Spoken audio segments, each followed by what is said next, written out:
Bonjour à tous, ici Elsa de la plateforme Ludipsy, donc un blog interactif à portée sociale qui aborde la santé mentale, le bien-être et la ludification. Donc aujourd'hui, on a le plaisir de pouvoir collaborer avec Jacques-Dominique Landry, qui est en fait designer graphique de profession, mais qui est également le concepteur du jeu Nouvelle-France et qui présentement combine conception de jeu, design graphique et enseignement du design à l'Université Laval. Bonjour. Bonjour Elsa, très Bonjour. content d'être là. Merci beaucoup, d'avoir, accepté de collaborer puis de nous parler aujourd'hui, de la conception, le processus de conception de ton jeu Nouvelle-France, mais également l'adaptation de ton jeu pour le milieu, académique. Donc c'est vraiment intéressant d'avoir cette opportunité-là de pouvoir, discuter avec toi. Pour commencer, justement cette discussion, est-ce que tu pourrais nous parler un peu de ton profil de joueur, qui t'a amené justement à la conception de jeux, mais également un peu ton cheminement, académique et professionnel? En fait, je suis un moi, il faut dire que je suis rendu un peu vintage, donc quand j'ai commencé vraiment à m'intéresser aux jeux de société, ça fait très longtemps. C'était dans les années 70, c'était les clous, les jours de paye, les Monopoly, évidemment, à cette époque-là. J'étais vraiment avec mes 2 frères, on jouait énormément à beaucoup de jeux de société. Je pense qu'on avait un petit côté intello, qui ressortait là-dedans et à l'époque, d'ailleurs, je m'étais amusé à en inventer un. Sur une thématique là, en rapport avec un emploi que j'avais. Puis je m'étais dit, ça serait chouette d'en faire un jour, un jeu de société. Donc, c'était déjà dans ces années-là un rêve de peut-être réaliser ça un jour. Et OK. c'est sûr que plus tard, pendant peut-être ma vie de jeune adulte, j'ai pas rejoué vraiment. C'est tombé un peu dans l'oubli aux années 2000 où là, j'ai redécouvert les jeux de société avec Catan, Les Aventuriers du Rail et plein de nouveautés. Donc, ça m'a plu de voir que le jeu de société redevenait un élément intéressant et Mmh. c'est là aussi qu'est revenue l'idée de vouloir faire un jeu. Donc, l'idée du Nouvelle-France, en fait, date de cette époque-là. Je suis un joueur de jeux de société euh, pas particulièrement compétitif. Je joue vraiment parce que j'ai le goût d'avoir du plaisir avec les gens avec qui je vais partager le jeu. Pour moi, c'est une activité sympathique, sociale. Mmh. C'est sûr que j'aime gagner, là. On s'entend qu'on aime quand même tirer son épingle du jeu, mais j'ai surtout besoin de sentir que j'ai du plaisir avec les gens avec qui je vais jouer. J'aime montrer des nouveaux jeux, je suis très visuel, là, je suis designer graphique, donc pour moi, c'est sûr que j'aime brasser des dés, lire des cartes, regarder les plateaux de jeu. Pour moi, il y a un côté très, j'allais dire très sensoriel aux Ouais, jeux de ouais, ouais. société. Alors pour moi, c'est puis même je m'amuse à mettre de la musique, d'ambiance. Si c'est une thématique cowboy, ben, je pourrais mettre Il était une fois dans l'Ouest. Donc pour moi, j'aime le côté aussi englobant de on part Ouais. dans un jeu, on est dans un monde en soi, donc je suis un peu ce portrait-là. J'aime pas les gros jeux qui vont durer, des 6 heures, des jeux vraiment trop, t t hyper cérébral. J'aime que ça soit Mmh. quand même assez léger, mais je suis plus ça que des jeux de party, par exemple, plus, de OK. style Un euro, disons. équilibre entre les 2. Ouais, ouais. OK. Puis c'est intéressant l'aspect, immersif aussi. Heu, Oui. je t'en ai parlé un peu tout à l'heure, mais ton décor que tu as mis en ce moment, démontre beaucoup ce côté-là, l'attention aux petits détails, le côté esthétique, le côté Ben immersif, là. Ouais. tout à fait. Puis dans le cas du jeu que j'ai inventé, Nouvelle-France, je voulais vraiment qu'on sente vraiment mais c'est un jeu en fait de type abstrait, mais en Mmh. même temps, j'avais vraiment l'intention que la thématique soit visuelle. Alors il y a vraiment de la neige qui vient ceinturer des bâtiments. Pour moi, c'est important. Puis je suis allé au-delà de ça parce que j'ai même, des amis qui sont en train d'enregistrer. En fait, on est en train de faire le mixage final d'une trame sonore OK. qui va être offerte à ceux qui ont encouragé le jeu lors de la campagne de socio-financement. Mais pour les autres, ils vont pouvoir aller, aussi sur les plateformes numériques pour pouvoir, mettre une quarantaine, cinquantaine de minutes de musique, vraiment concoctée spécifiquement pour, l'expérience ludique du jeu. Donc oui, Wow! effectivement.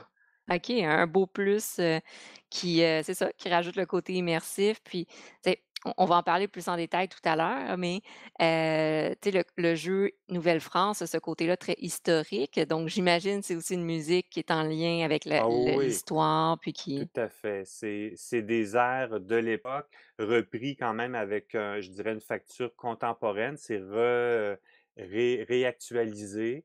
C'est des amis qui avaient déjà en fait, ils enregistraient déjà de la musique, celtique, donc ils ont OK, certains d'entre eux, faisaient déjà des concerts dans des événements de Nouvelle-France. Donc ils ont vraiment pris le projet et ils se sont dit: «Garde, on embarque dans ton beau projet et on va travailler sur ce volet-là, là, de l'expérience ludique».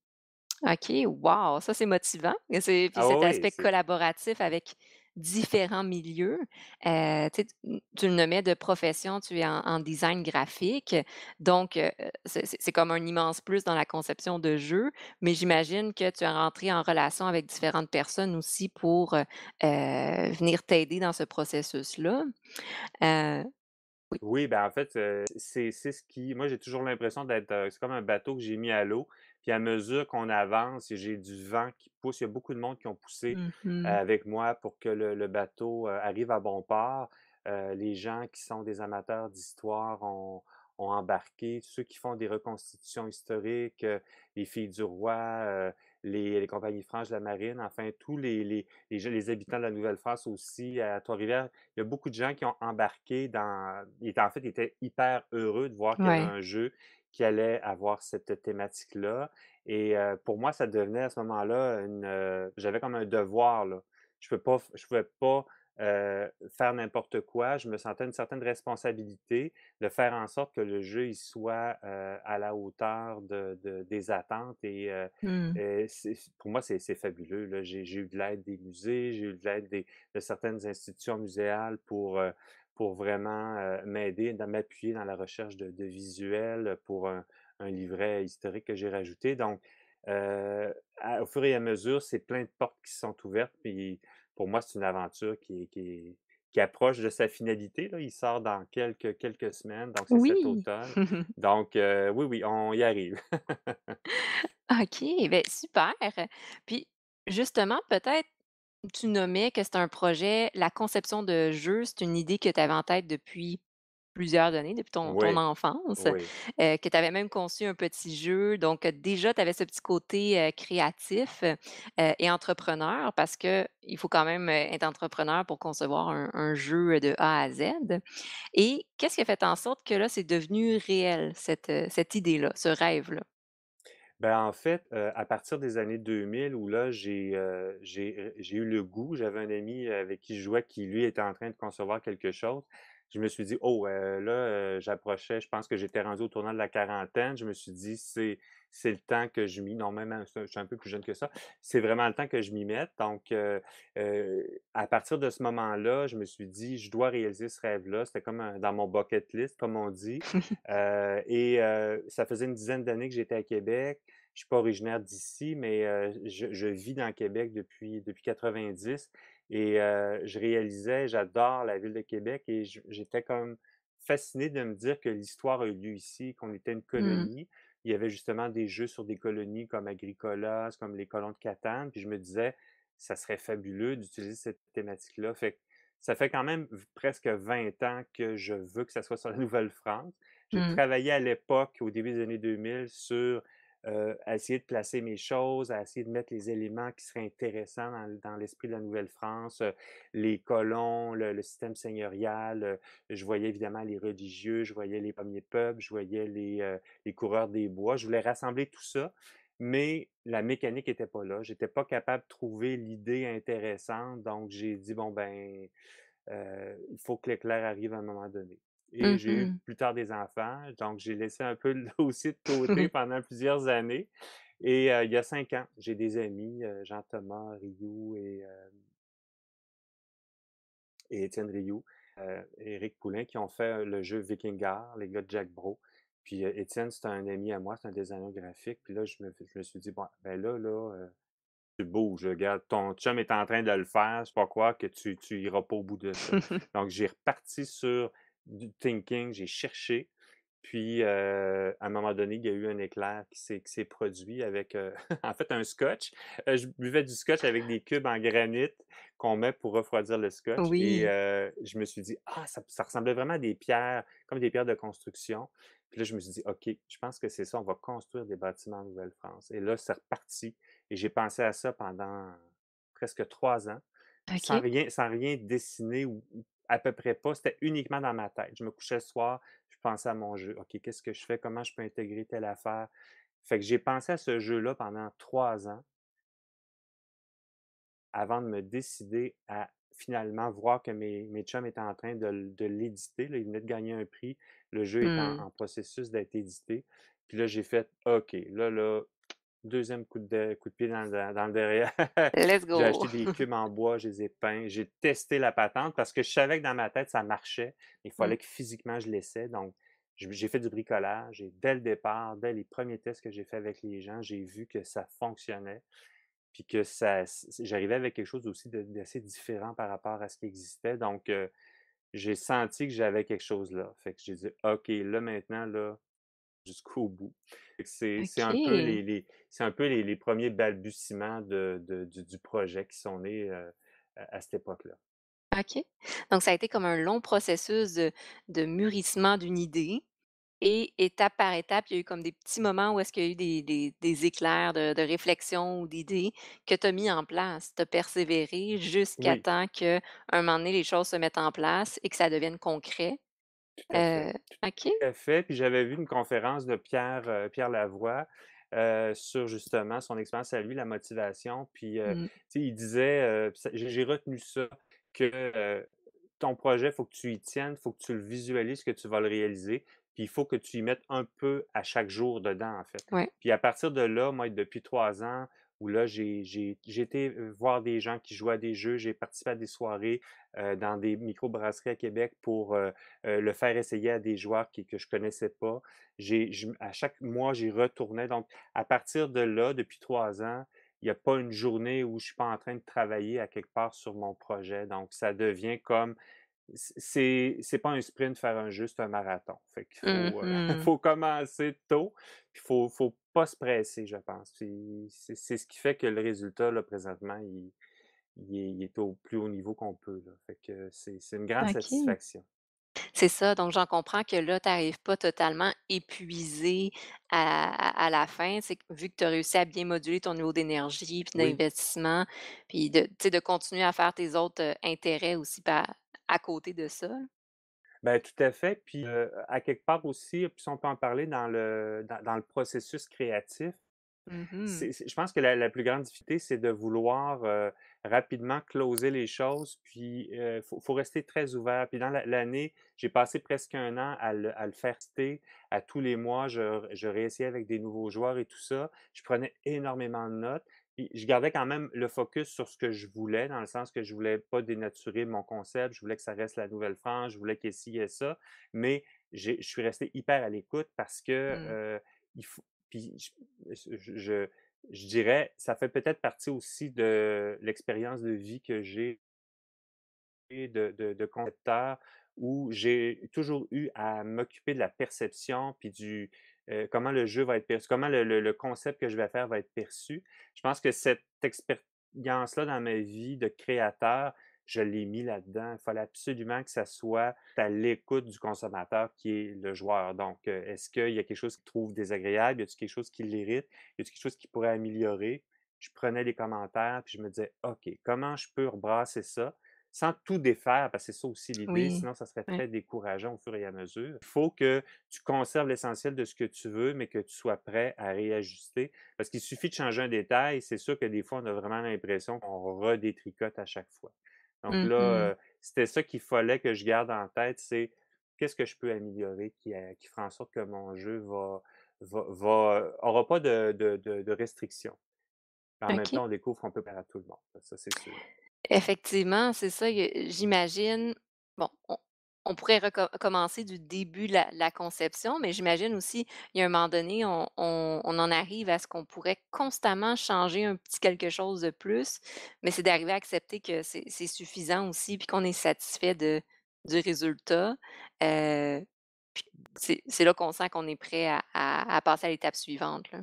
C'est parce que je dirais, c'est un processus et puis une activité qui est particulièrement valorisante parce qu'on est God, là, on est Dieu, là, on fait ce qu'on veut. Si je décide qu'il y Mmh. a 3 étages de neige ou qu'il y en a 2, si je décide qu'il y a 3 bâtiments, si je décide qu'il y a telle carte, c'est un peu comme quelqu'un qui écrit un livre, il est Mmh. roi et maître de ce qu'il veut faire, mais en même temps, on est à la merci de: «Est-ce que ça va marcher? Est-ce que les gens vont avoir du plaisir?» Un peu comme quelqu'un qui écrit. Je veux dire, tu peux écrire pour 10 personnes, mais tu as le goût d'écrire pour plus de monde possible.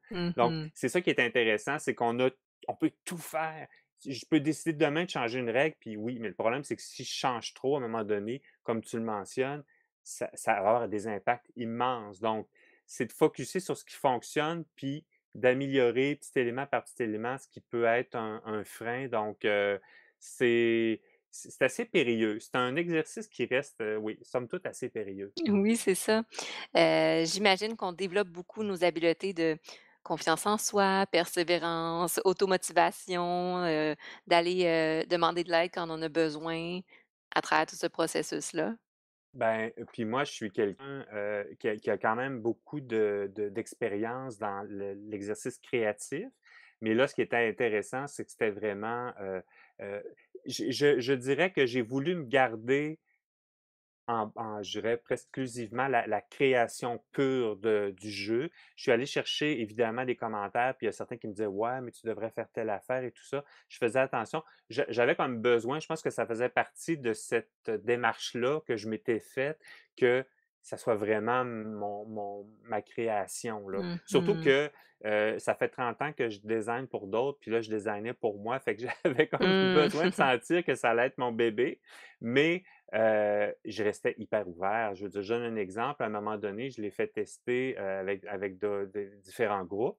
Puis là, il y a quelqu'un qui, lui, me faisait part qu'il aimait pas l'idée qu'on pigeait des cartes et on était pris avec seulement quelques choix au début. On devrait avoir la possibilité d'avoir un deck avec des cartes déposées qui ferait en sorte que le joueur, à son tour de jeu, pourrait choisir, plus que aurait un choix de pièces Mmh. à poser plus large.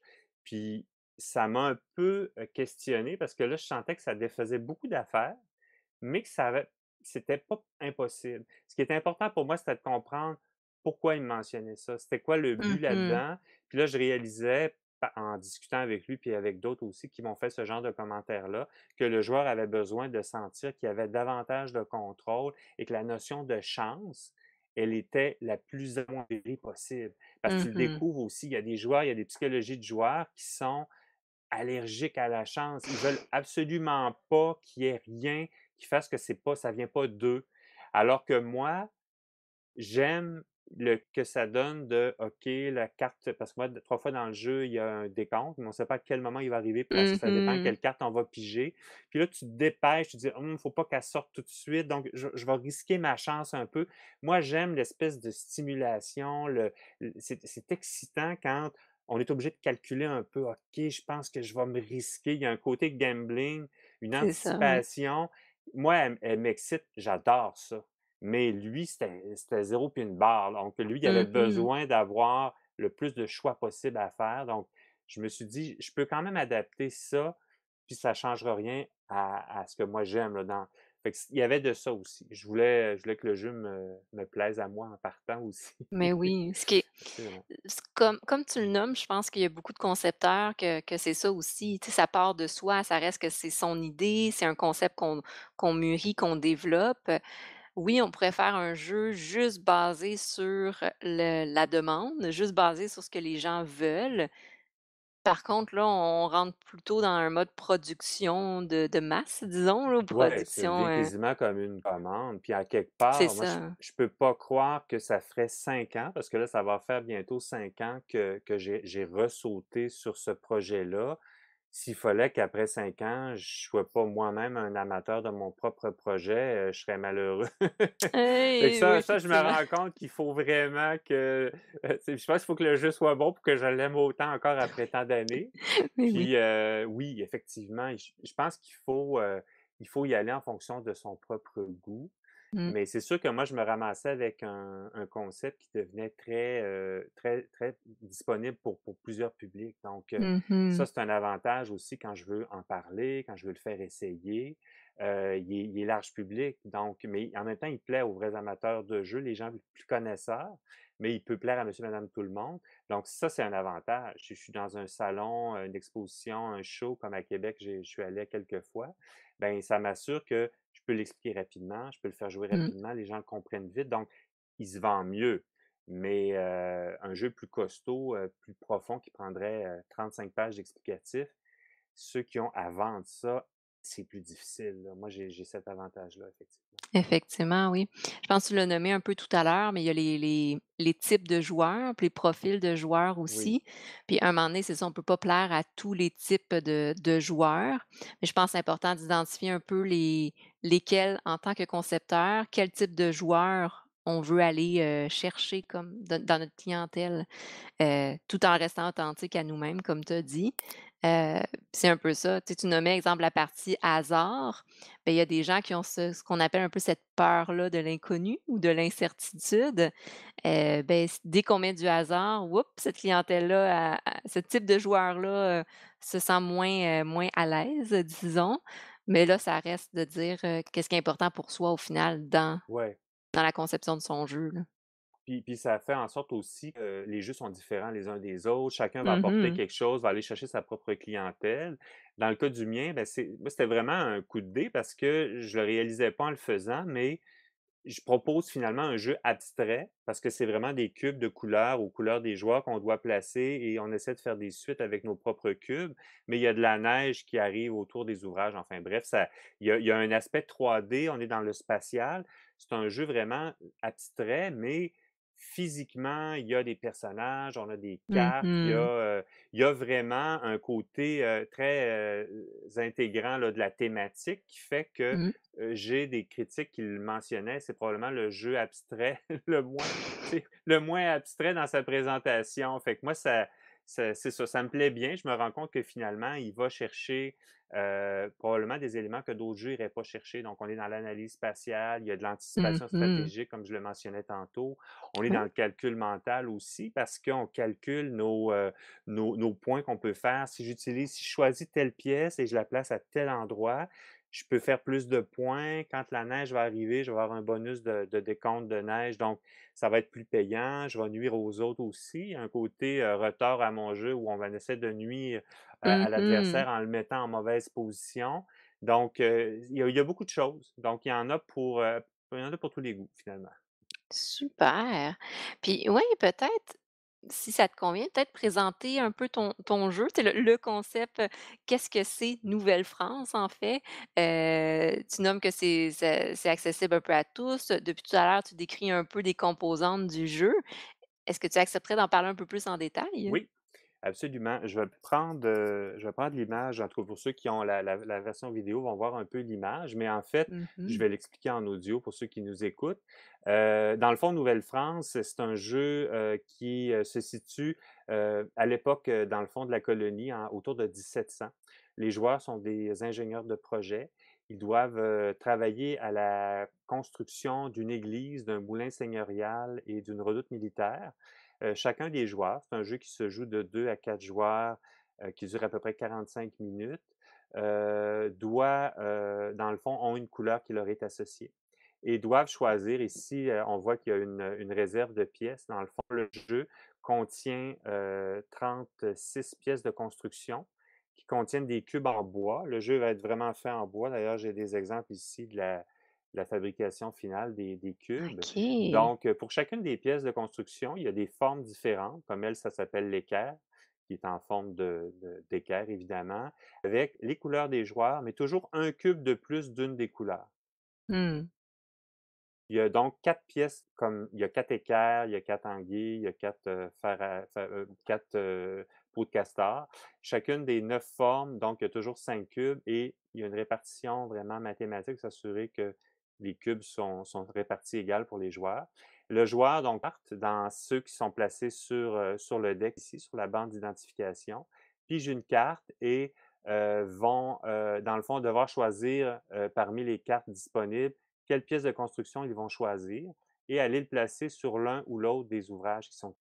Donc là, les cubes vont se placer. On joue un peu à Tetris. Là, il y en a qui disent que ça peut Oui, faire penser à du Tetris ça parce m'a fait qu'on penser à Tetris. on les place un peu et on essaie surtout de coller nos couleurs ensemble. Comme ici, si j'ai cette pièce-là qui a du blanc et que moi, ma couleur, c'est blanc, je vais aller faire 2 points parce que j'ai 2 cubes.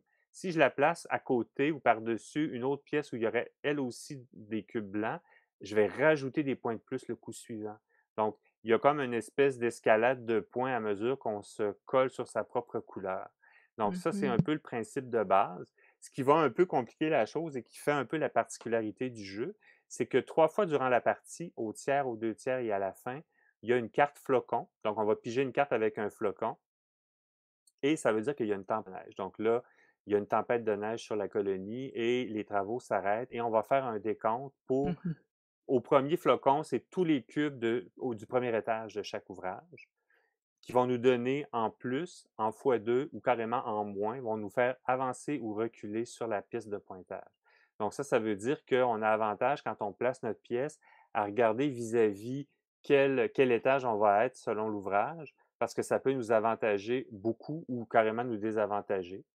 Et Mmh. là, on va carrément rajouter des plaques de neige autour des ouvrages. Donc, on va vraiment avoir dans le jeu, je vais les montrer ici, on a carrément des plaques de neige Mais oui, wow!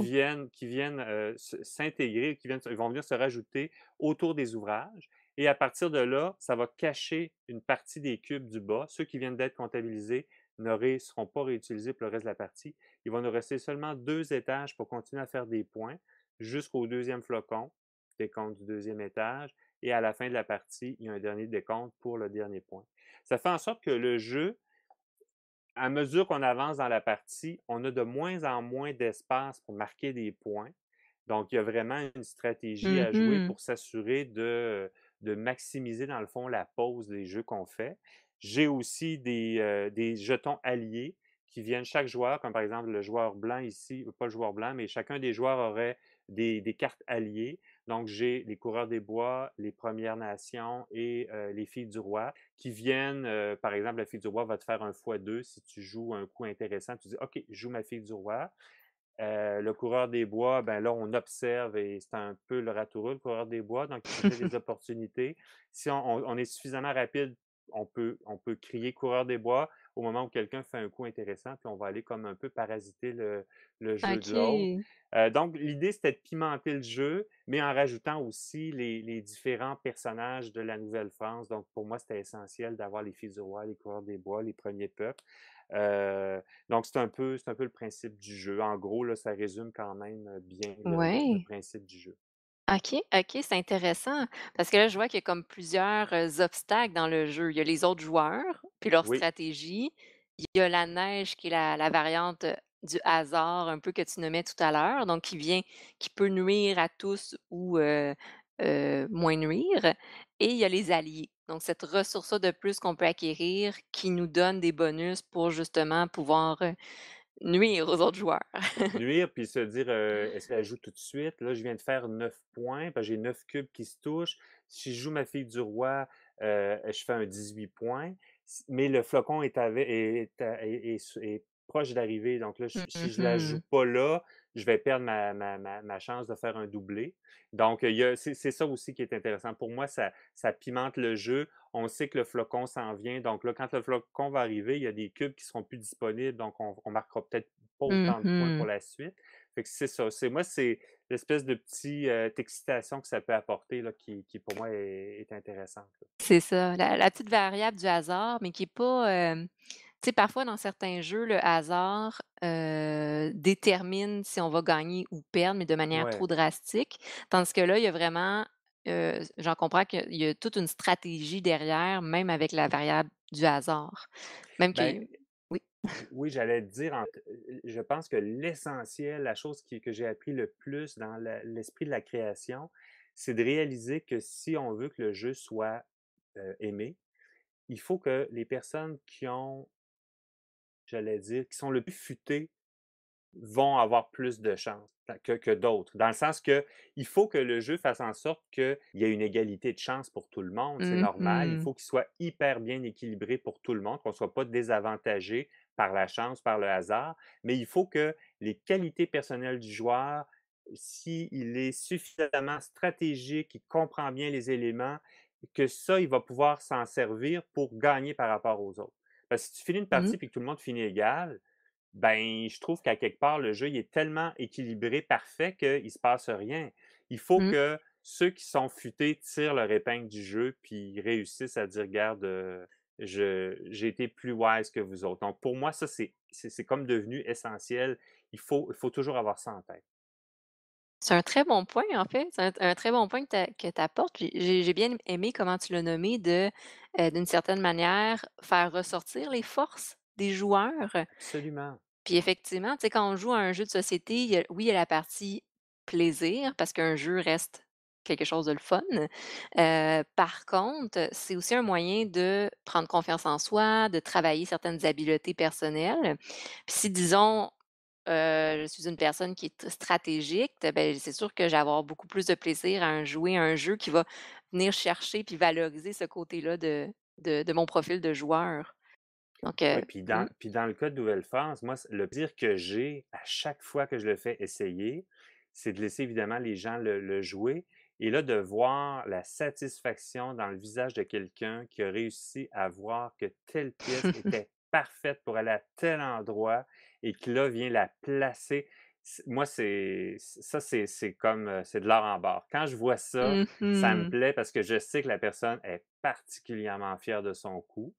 Donc, ça, c'est je sais que c'est un plaisir que les gens ont dans ce temps-là Ouais, parce qu'ils se ouais. disent, ben, c'est ça, c'est des aptitudes qu'il faut avoir, là. C'est de voir à distance, des fois même à l'avance, tu dis: «OK, il me faut absolument cette pièce-là, j'espère que la carte va sortir parce que moi je veux» puis, ben, évidemment, il y a des cartes qui te permettent même, notre 1er peuple nous permet même d'aller voir les cartes à l'avance qui s'en viennent. Donc tu peux Oh! même essayer de tenter la chance Ouais. pour avoir la carte, au bon moment.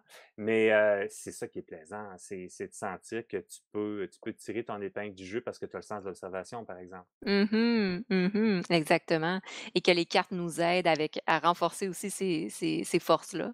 Tu sais, tu Oui, parles de sens absolument. d'observation, mais si j'ai une carte qui me permet en plus d'aller observer, tu sais, déjà on se sent, ouais, c'est ça, je pense valorisant est comme un bon terme à utiliser. Ça vient valorisant dans notre jeu, dans le jeu. Puis évidemment, ben, c'est ça qui fait en sorte qu'on a le goût de rejouer par la suite, là. Oui. Fait, puis c'est aussi d'avoir en tête la rejouabilité aussi. Il faut que ça Mmh. soit différent d'une partie à l'autre, mais logiquement, même si c'est très différent, parce qu'évidemment, on ne pigera pas les mêmes pièces, puis il n'y a jamais un cube qui va se ramasser à la même place, il Mmh. faut qu'on ait toujours l'impression, ben, pas juste une impression, mais il faut qu'on ait j'allais dire, la certitude que c'est nos forces à nous qui vont nous aider à gagner, puis qu'on va Mmh. réussir à passer devant les autres, pour remporter la victoire parce qu'on a eu un jeu qui nous a permis de développer ces habiletés-là ou qui nous a donné les outils, en fait, pour aller plus loin. Exactement, c'est ça. Ah, puis c'est intéressant, tu le montrais visuellement, mais c'est un plateau qui se construit d'une certaine manière avec le temps. Plus que tu Oui, joues, plus que le plateau se construit. Puis je trouve ça très intéressant parce que tu l'as nommé, c'est très visuo-spatial. Pour les gens qui ont besoin que ça soit un peu plus interactif, ça l'est. C'est très immersif aussi comme jeu et le f j'allais dire, on se déjambe même, après la première demi-heure quand on est rendu vers la fin, parce qu'il y a des bonus qui sont donnés quand on réussit à cacher vue de haut un ouvrage. Donc, OK. heu, donc ça fait en sorte qu'on commence à se délier les jambes un peu là, Oui. après la j'allais dire peut-être dans les 10 dernières minutes, on se lève, on fait le tour, on regarde un peu parce que là, on essaie de voir à quel endroit on pourrait aller placer une pièce qui nous donnerait le bonus, de plus. Donc oui, il y a un Ouais. petit Ben oui et voilà donc finalement on bouge, puis on se promène, puis exact. OK, mais c'est super. C'est ça, ce que je mentionnais, c'est exactement Oui. ça, tu sais, le côté vraiment immersif que, j'imagine tu joues puis que finalement tu deviens dans ta bulle puis qu'il y a l'aspect où ce que tu interagis beaucoup avec le matériel du jeu. Je vois, bon, pour ceux qui ont vu, vous avez vu un peu les pièces, sinon, beh, vous allez pouvoir les voir, heu, sur, la page Facebook, j'imagine, une Oui, page page Facebook de Facebook Jeux Nouvelle-France, effectivement. Nouvelle-France et voilà. Mais dans tous les cas, j'ai l'impression qu'il y a eu un très bon choix du matériel aussi. L'aspect visuel, justement, a été, un élément clé de la conception de Nouvelle-France, là. Ben, pour moi, c'était important. Je voulais vraiment que ça soit, j'allais dire valeureux. Je trouve que des fois, on peut avoir un peu, peut-être à cause de nos cours d'histoire, certains livres qu'on a regardés qui étaient un peu beige, qui étaient un peu gris. Mmh. J'avais vraiment l'impression que ça serait, une belle occasion de magnifier un peu donc dans le choix de la typographie, j'ai travaillé vraiment là, même redessiné au complet le, mmh, le blason de la Nouvelle-France là, je voulais vraiment mettre en valeur, les personnages aussi dans le choix des personnages, le style un peu aquarelle que j'ai fait. Comme je le disais Mmh. un peu plus tôt en entrevue, pour moi, c'était comme le projet, là, je me suis dit: Ça, c'est le mien, fait qu'il faut qu'il soit vraiment beau», là. Mais Mmh. aussi, ça aussi, c'était important pour moi dès le départ, dès que j'ai commencé à voir que mon idée pouvait bien fonctionner. J'ai vraiment investi beaucoup de temps dès le départ pour faire un beau visuel, rendre le matériel le plus proche possible de la réalité parce que j'étais conscient que j'allais demander un effort à des gens qui viennent, prendre un verre dans une microbrasserie pour jouer à des jeux ou d'autres que j'ai reçus plus tard. Je me dis: «Ces gens-là, ils auraient peut-être le goût de jouer à plein d'autres jeux». Puis là, je leur demande la gentillesse de passer peut-être 1 heure à jouer, à essayer mon jeu. Je me disais: «Plus il va avoir l'air attirant, plus ça va être facile pour moi de leur demander parce que c'est peut-être dans ma nature, j'aime pas déranger, mais là, j'avais pas le choix. Il fallait vraiment que je puisse aller chercher l'information. Donc, j'ai mis vraiment beaucoup de temps pour le design. J'ai Mmh. réalisé les règles aussi, tout le livret de règles que j'ai préparé. Je l'avais monté, en fait, pour participer au concours, du Plateau d'or il y a maintenant 2 ans. Donc, Ouais, pour ouais. moi, c'était important. Puis ça, c'est un exercice hyper le fun parce que c'est difficile de faire des règles. Puis mon sens Mmh. de la communication, ben, me permettait de me mettre aussi, parce que j'en ai lu quand même souvent des règles de jeu, puis vu que j'aime beaucoup les jeux, c'est un art faire ça aussi, de réussir à séquencer tout ça pour faire en sorte que ça soit le plus simple possible, qu'on puisse avancer sans être perdu dès le départ. Donc, Ouais. des fois, moi, j'en lis, puis finalement, je vais aller écouter la vidéo règle parce que j'ai besoin d'avoir un bilan sommaire, là. Je suis peut-être plus séquentiel, j'ai besoin Mmh. d'avoir la bonne. Donne-moi le big picture, puis après ça, entre dans le détail, mais donne-moi pas de détails en partant, tu vas me perdre. Puis pour moi, je voulais vraiment que le jeu se comprenne le plus rapidement possible. On le sait, on Mmh. explique des règles, après 10-15 minutes, tu perds les gens.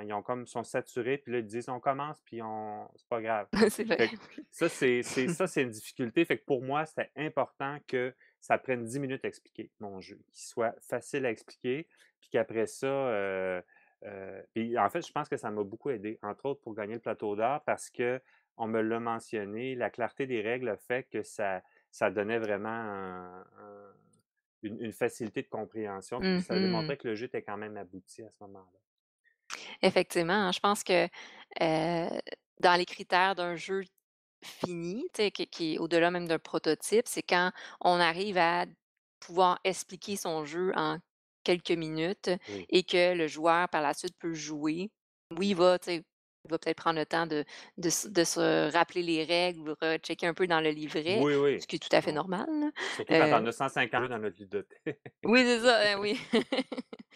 Puis effectivement, il y en a beaucoup là qui sortent, mais c'est ça que les joueurs sont quand même capables, à travers l'expérience de jeu, puis à travers les consignes en quelques minutes, de bien comprendre le jeu puis de l'intégrer, Exact. ouais. Puis peut-être faire aussi m'assurer d'aller chercher la véracité maximum au niveau de la représentation. J'ai eu Mmh. les gens de la société, voyons, la Société d'histoire des filles du roi qui m'ont parlé des vêtements. J'avais d'autres spécialistes aussi, pour les coureurs des bois, pour la les compagnies franches de la marine. pour évidemment les Premières Nations. Donc pour moi, Mmh. j'ai vraiment été assisté par tout ce monde-là pour m'assurer que j'étais conforme. Donc tout était en lien avec l'époque, j'avais vraiment les bons vêtements, que mes soldats de la compagnie franche étaient rasés, tu sais, j'étais vraiment là Les détails. je pense que j'ai pas fait de faux pas, j'ai vraiment pris le temps d'aller chercher les bonnes personnes pour m'assurer qu'on serait correct. Puis, c'est ça, j'ai même eu la chance d'avoir, des gens, une dame qui m'a madame Réville qui m'a donné, dans le fond, toute sa ce son savoir et ses relations pour, aller chercher des spécialistes. Donc j'ai un livret historique qui vient, complémenter en éléments complémentaires au jeu. C'est pas un jeu donc avec évidemment, des questions sur la Nouvelle-France. Ça, c'est vraiment un jeu de société comme vous l'avez compris. Mais pour moi, c'est important que on parle des filles du roi, on parle des coureurs des bois, c'était quoi le système seigneurial, c'était quoi Mmh.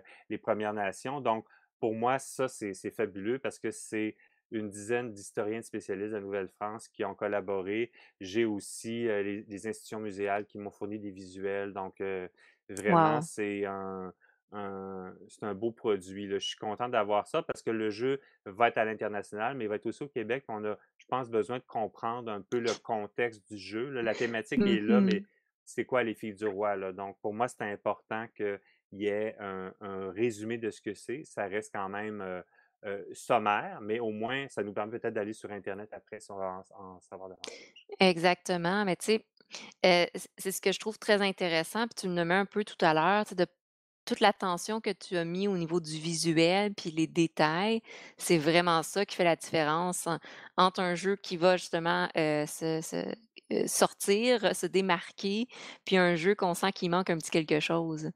Puis oui? Je voulais que la excuse-moi, ce que là, c'est que je voulais pas que la thématique c'est pas un jeu qui a été une thématique qui a été construite, sur un concept existant ou je voulais vraiment que ça soit à la base un vrai jeu de société, qu'il ait vraiment ses qualités en soi comme jeu, Mmh. mais avec la thématique de la Nouvelle-France et dans la création même, c'était la thématique était, la mécanique était au service de la thématique. Il fallait vraiment que, la thématique soit respectée, donc c'est pour ça que j'étais content d'avoir l'idée de la neige, j'étais content de rajouter certains éléments parce que, pour moi, c'était important que tous les éléments de la Nouvelle-France soient là, puis en même temps, c'est la thématique qui m'a amené à cette idée-là de la neige qui se rajoute, donc finalement l'un a été conçu en C'est même temps ça, que l'autre. ouais. Et les 2, ça tombe bien, les 2, autant la mécanique que la thématique se sont soutenus les uns les autres dans l'évolution du projet. Absolument, ça a tenu la route jusqu'à la fin. Jusqu'à la fin. Hem, Puis justement de ton côté, tu as nommé, tu sais, tout le soutien que tu as reçu, les gens qui ont vraiment contribué, les musées.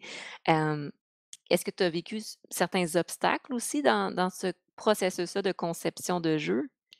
Je dirais le vent souffle dans mes voiles du projet depuis le début, Mais tant mieux, non, tant je mieux. sentais toujours, «Qu'est-ce que je peux faire? Est-ce que je peux t'aider?» Je cogne à une porte, tu sais, des fois, il y a des hasards qui sont fabuleux, je rejoins les gens des Fêtes de la Nouvelle-France l'an passé, je leur demande: «Aimeriez-vous ça que je vienne présenter mon jeu sur la thématique de la Nouvelle-France?» Ben, ça tombait vraiment hallucinamment bien que l'an passé, la thématique, c'était, le jeu au temps de la Nouvelle-France. Donc, c'était fait que là, ils m'ont offert effectivement une présence sur donc non, vraiment, j'ai quand on a fait le lancement de la campagne de sociofinancement l'an passé, j'ai eu madame, Labelle de l'îlot des Palais qui m'offrait, de venir faire le lancement dans les voûtes de de l'intendant, en Nouvelle-France, là. On était dans un lieu Mmh. historique, pour moi, c'était symbolique, c'était super important.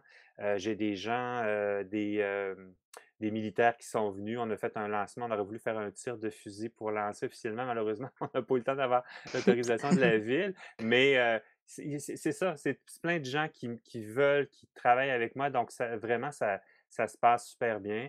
J'ai mes collègues Mmh. Jean-Thomas et Étienne parce que je ne l'ai pas mentionné, mais en plus de m'avoir donné le goût de finaliser tout ça, ils ont embarqué avec moi dans l'idée d'éditer le jeu, donc ça va être fait par Jacques Brault. C'est leur troisième projet, mais c'est le 1er projet qu'eux n'ont pas, créé. Puis, Mmh. on fait une équipe fabuleuse, on travaille fort avec notre fabricant, pour livrer le projet.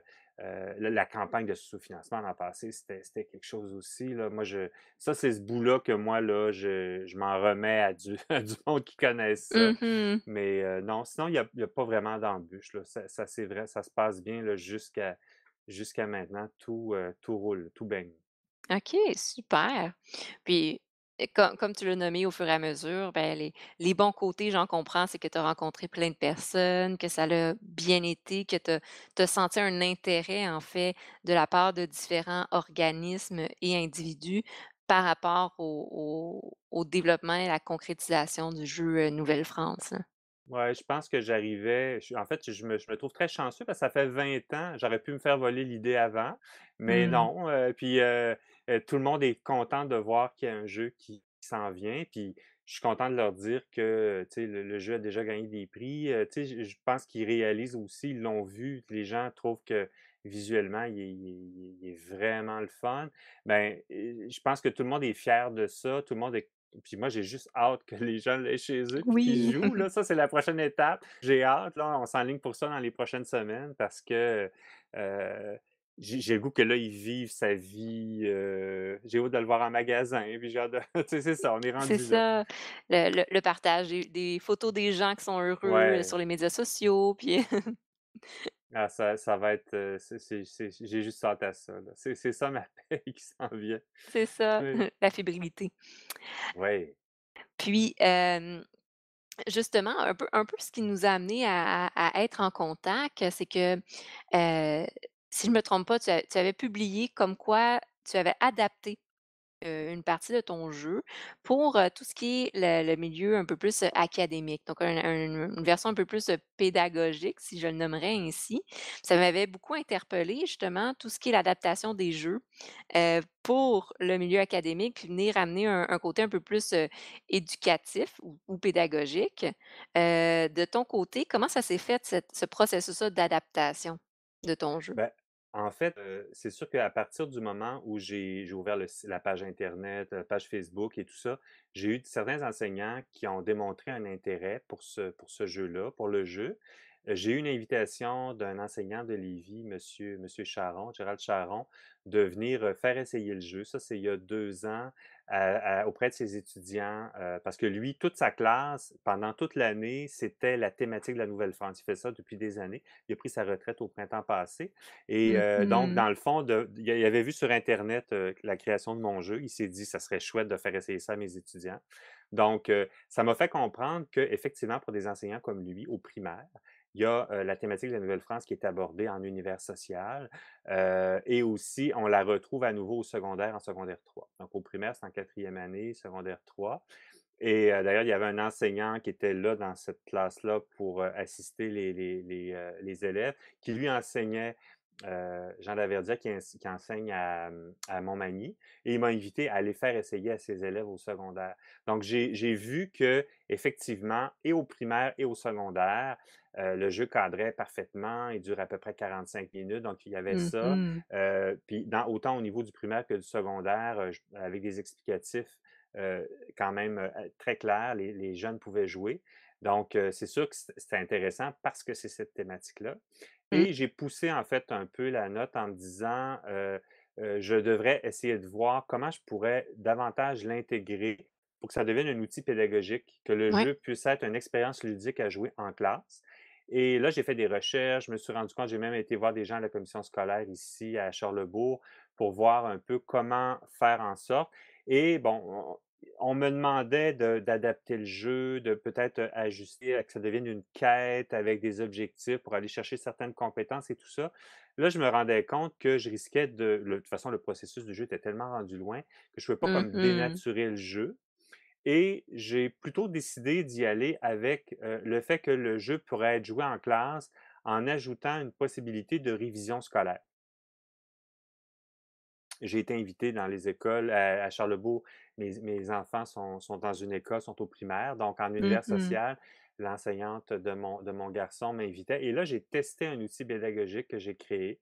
En fait, il est assez simple. C'est un PDF que l'enseignant télécharge, que j'ai préparé avec des règles spécifiques autour de l'Ursuline. Donc, j'ai rajouté encore là la créativité de la Nouvelle-France autour de ce Mmh. point-là, parce que les Ursulines ont été les premières enseignantes en Nouvelle-France et donc il y a un personnage de plus que j'ai créé. Je l'ai même déjà fait imprimer, Ouais. là, donc il est, je ne sais pas si on peut le voir Ouais, ici. ouais, on Donc voit bien. Ursuline se retrouve parmi les personnages qu'on retrouve dans le jeu qui va être édité et donc les gens qui vont vouloir avoir l'outil pédagogique vont pouvoir télécharger le PDF, rajoutent des questions. Donc c'est un peu à travers le jeu, pendant la durée de la partie, à certains je dirais un peu toujours avant les tombées de neige, il y a des questions qui sont posées et les élèves, qu'ils soient en individuel ou en équipe, vont répondre aux différentes questions et à la fin de la partie, ben, celui qui a le plus de points gagne, dans le fond, le jeton bonus de 12 points associé au personnage. Donc, c'est dans le fond pour faire en sorte que durant la partie, on reparle à nouveau du système seigneurial, on reparle à nouveau de ce qu'on vient d'apprendre et ça fait en Mmh. sorte que qu'on soit avant Noël, qu'on soit au mois de mars ou au secondaire comme au primaire, ça fait en sorte qu'il est totalement adaptable pour l'enseignant au moment où il fait essayer, en fait, qu'il fait l'expérience ludique en classe. Donc, pour moi, ça m'enlevait la responsabilité des questions. Je trouvais Ouais. que ça devenait un peu lourd et en même temps, j'aimais plus la notion d'adaptabilité que les enseignants peuvent faire. Donc, voilà, c'est le OK. principe de l'outil que j'ai rajouté pour eux. Mais c'est super, c'est vraiment intéressant parce que, bon, on en parlait un peu en dehors du podcast, lors de notre précédente rencontre, mais tu en as parlé qu'il y a des jeux à but vraiment pédagogique, tu sais, un jeu, exemple, pour apprendre les mathématiques ou même apprendre l'histoire, et là, ça, c'est un concept éducatif qui est transformé un peu sous forme ludique, qui parfois ça fonctionne, parfois un peu moins. Tu sais, le plaisir est pas l'élément central, mais vraiment de ton côté, comme tu l'as nommé, tout à l'heure, c'est vraiment un jeu de société. Donc le but, c'est de jouer, c'est d'avoir du plaisir, le petit côté stratégique. Mais tu t'es rendu compte que ton jeu pouvait à cause de sa thématique et de sa mécanique, pouvait être facilement aussi utilisé comme outil pédagogique. Et là, c'est de rajouter juste le petit plus qui pouvait aider justement encore plus les enseignants à utiliser cet outil-là en classe. Donc là, les jeunes vont pouvoir, s'amuser tout en apprenant. C'est super. Ben, je le voyais parce que c'est sûr qu'avec étant parent de jeunes enfants, je vois à quel point Mmh. l'école aujourd'hui, les classes sont multi, on appelle ça les classes flexibles. Il y a toutes sortes d'outils nouveaux. Les enseignants sont hyper intéressés à trouver des choses qui vont faire en sorte de Mmh. stimuler, d'arriver avec des outils différents. On m'avait invité l'an passé, ben, suite en fait, à une entrevue de radio que j'ai donnée, on m'avait invité, dans un colloque, justement, qui est un regroupement des enseignants, du réseau, des écoles francophones, qui se réunissaient à Lévis et justement la thématique, c'était l'école en jeu. Donc c'était fait justement pour des enseignants qui cherchent des moyens créatifs et Mmh. cette année-là, c'était justement l'univers du jeu qui rencontre l'école. Je pense qu'on est rendu là, donc pour moi, c'était comme je le vois là, même s'il n'y avait pas l'outil de pédagogique, j'avais des enseignants qui me disaient Ouais. déjà qu'ils attendaient le jeu parce que pour eux, ça reste quand même la thématique est en lien avec la matière. Puis ça fait juste me confirmer pourquoi c'était important pour moi que ce qu'on retrouve dans le jeu soit conforme parce que Mmh. je voulais m'assurer de ne pas me fermer de porte et d'être le plus cohérent là, jusqu'à la fin du projet. C'est ça, c'est très intéressant. L'attention portée justement à ce détail-là de respect de de tout le côté historique, pour continuer à partager dans le fond de la bonne information. Oui, puis même, je prends presque les devants parce que, j'ai travaillé entre autres avec, des gens qui sont, spécialisés au niveau de l'art vestimentaire des Premières Nations. J'ai rencontré d'autres personnes de communautés autochtones, puis je réalisais que, de plus en plus, il y a une demande qui est faite pour qu'on utilise les vrais termes. Donc on oublie Mmh. les mots montagnais, iroquois, Huron et qu'on parle vraiment de Wendat. Donc pour moi, ça a été, une décision qu'au début m'a un peu, questionné parce que je me suis dit: «Oui, mais on était à la Nouvelle-France à cette époque-là, on les appelait de même. Est-ce que je garde les noms de l'époque?» Puis finalement, je suis allé avec le fait que ça serait effectivement les Anishinabés, les Wabaniki, les Inuits, les Wendat, qui fait en sorte que, on les nomme selon leur nom qu'eux se donnent et non pas un nom qui a été donné à l'époque par Mmh. les Européens. Donc, il y a ce respect-là depuis le début par rapport à la représentation, entre autres, justement, des Premières Nations. Pour moi, c'était essentiel. Je voulais m'assurer d'être le plus en lien avec ce qu'eux apprécieraient, même si on est Mmh. conscient que au-delà de ça, puis je le mentionne dans mon livret de règles, je les salue en étant conscient que la Nouvelle-France reste malgré tout pour eux une étape, difficile de leur Ouais. histoire, là. Mais en même temps, on s'est apporté l'un l'autre, et on peut pas changer l'histoire. Donc, pour moi, c'est important qu'elle soit Mmh. d'être le plus fidèle à ce que ça a pu être, en fait. Effectivement et là, j'ai ajouté ma petite touche, sur les Premières Nations, mais ça s'enligne de plus en plus vers un processus de réconciliation, donc je pense que c'est très en lien avec ça aussi, là. C'est de se Ben, respecter l'un l'autre, oui. puis d'aller vers marcher ensemble plutôt que de continuer à Ouais, je pense se critiquer. là, Mmh. on est peut-être dans une étape. Je pense évidemment aussi, il y a le mouvement Black Lives Matter qui fait son chemin, puis, autant au niveau des communautés noires que, des Premières Nations. Je pense qu'on a comme un il faut vraiment rebrasser les choses puis qu'on redonne de la place aux gens qui sont pas, les ce qu'on appelle les fameux Québécois de souche. Là, on est tous Mmh. de souche, c'est juste que la souche, il y en a qui est plus large, il y en a qui est moins large, elle est plus neuve, là. Donc, on est là-dedans, puis, oui, je pense que moi, en tout cas, ça m'a conscientisé énormément par rapport aux Premières Nations, puis j'ai le goût d'aller vers eux, puis j'ai le goût d'en découvrir encore plus. Donc il faut Mmh. souhaiter que ça soit ça aussi pour l'ensemble de la population. Effectivement, donc c'est très intéressant les valeurs Mmh. partagées à travers ton jeu. Je trouve Ouais. ça très, très, très, très intéressant. Hem et disons de ton côté, à travers tout ce cheminement-là, autant dans ton travail de design graphique, autant que dans la conception de jeux, heu, est-ce que tu aurais quelques conseils peut-être à donner, aux gens qui souhaiteraient se lancer dans la conception? Ben, j'en ai parlé un peu tantôt, de dire que c'est un marathon, c'est pas un sprint, ça, c'est sûr. Je pense qu'il faut être hyper ouvert aux commentaires qu'on va entendre des gens qui vont tester le jeu. Il faut être prêt à les écouter, il faut avoir notre feuille, il faut envoyer des sondages à la limite à nos amis pour leur poser des questions. Il faut Mmh. vraiment être à je le faisais dans ma job de designer de toute façon, mais il faut vraiment se mettre à la place de celui qui va jouer. Qu'est-ce qui va être son intérêt, qu'est-ce qu'il va aimer, et être prêt à ajuster les choses en conséquence pour atténuer les affaires qui sont peut-être des irritants pour les gens. Tu sais, un simple idée, moi, au début, j'avais fait ma piste de pointage et c'était comme un cercle qui faisait le tour et j'avais mis mes 3 bâtiments dans le centre. Je trouvais ça fabuleux, ça faisait super beau, ça faisait comme un territoire cerné par une espèce de rond. Mais Mmh les mh. gens aimaient pas physiquement aller lever le bras pour Ah! aller Mmh. placer dans le milieu. Même si c'était impossible qu'ils accrochent, on aurait dit que ça leur créait un frein visuel. Fait que j'ai changé ma piste de pointage, puis elle est devenue au centre aujourd'hui, puis, elle plaît énormément. Donc finalement, ça m'a amené Mmh. vers une création encore plus fun que ce que j'avais à l'époque. Fait qu'il faut ça, je pense qu'il faut être prêt à ça, faut être ouvert il faut aussi aller chercher de l'aide de ceux qui vont nous aider. On n'est pas tous Mmh. designers, on n'est pas tous, designers graphiques, donc c'est sûr que cette portion-là, il faut aller chercher de l'aide et c'est pas évident parce que ça coûte des sous, faire affaire avec des Mmh mh. professionnels. Monter une campagne de sociofinancement, c'est un exercice en soi. Il y a beaucoup de choses. Il faut le voir vraiment comme un processus, on apprend. Moi, c'est ça que j'aime, c'est qu'on est toujours en train d'apprendre des nouvelles affaires, puis je pense qu'il y a un plaisir. Il faut le faire comme dans le film Up, il faut avoir autant de plaisir dans le processus que de se rendre au final à côté de la Ouais, chute ouais. là, dans Up. Donc, il y a ça. Faut le voir comme un projet à long terme et avoir du plaisir à le faire au fur et à mesure. Ça serait mon conseil.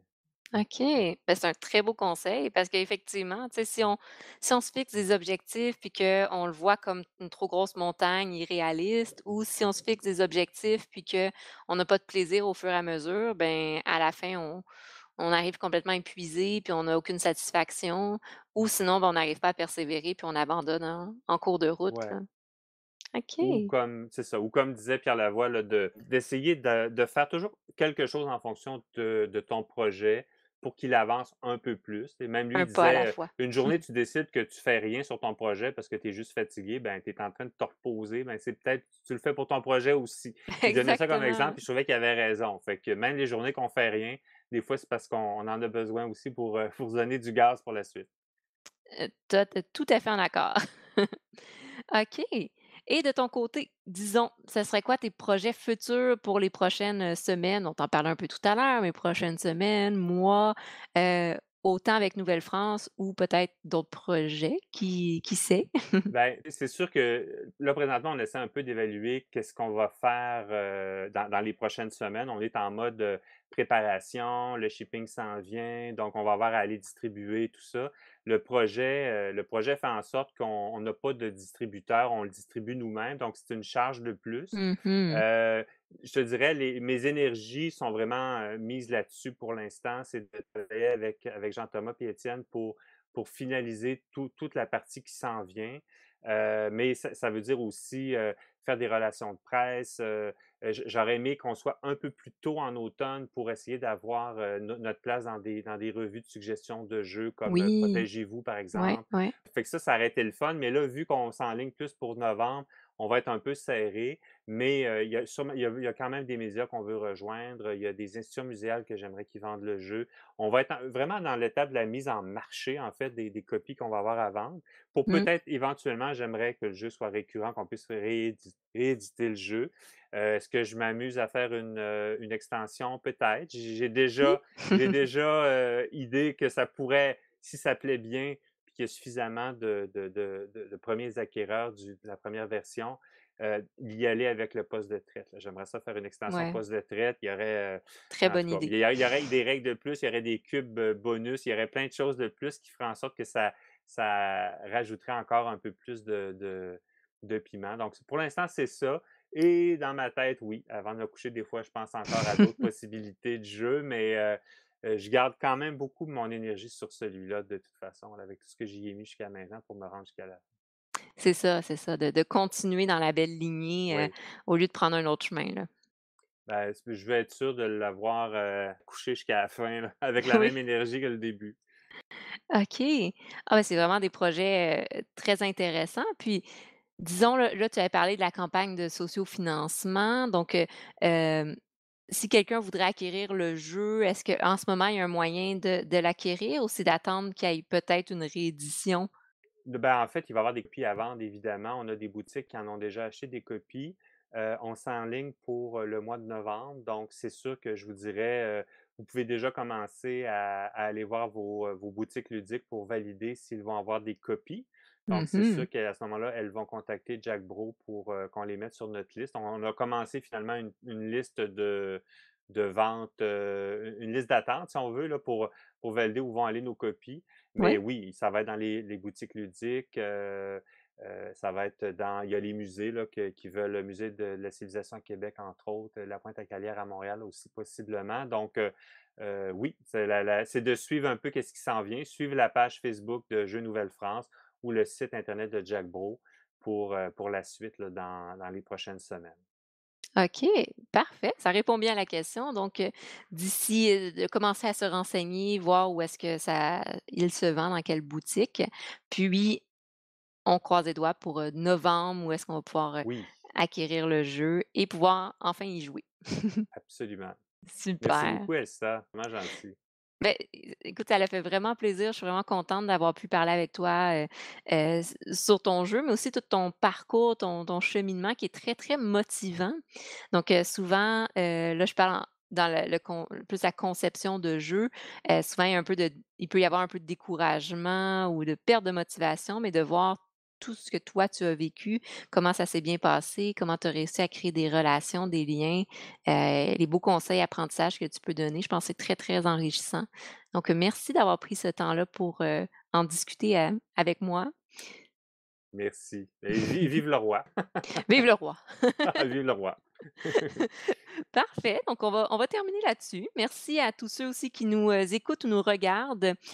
Donc, Merci d'avoir pris ce temps-là en espérant, que vous avez apprécié et je vous invite bien sûr à aller, vérifier pour, acheter, vous procurer le jeu Nouvelle-France.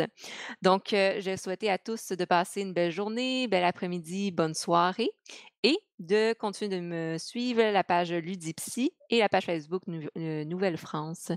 Donc, à la prochaine. Au revoir. Voilà.